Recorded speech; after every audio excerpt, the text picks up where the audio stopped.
అందరికీ నమస్కారం.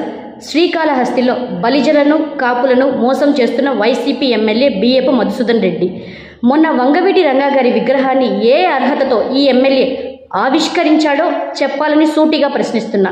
శ్రీకాళహస్తిలో కాపు భవనం కడతానని 4.5 సంవత్సరం ముందు హడావిడి చేసిన ఈ మధుసూదన్ రెడ్డి కనీసం భవనం కూడా కట్టకుండా బలిజోలని మోసం చేసి మళ్ళీ ఎలక్షన్లు వచ్చేస్తున్నాయని మోసం చేసే కార్యక్రమంలో భాగంగా హడావిడి చేస్తూ వంగవీటి రంగా గారి విగ్రహం ఆవిష్కరించాడు. రంగా గారి వర్ధంతి రోజు అందరూ వస్తే ఆయన సొంత డబ్బా కొట్టుకుంటున్నాడు.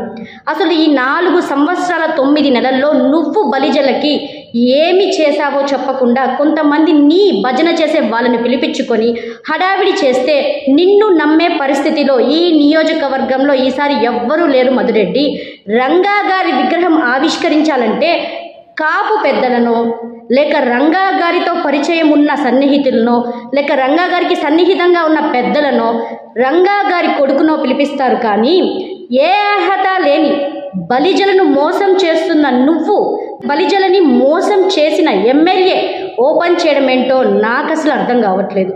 ఇదేంటో విచిత్రం.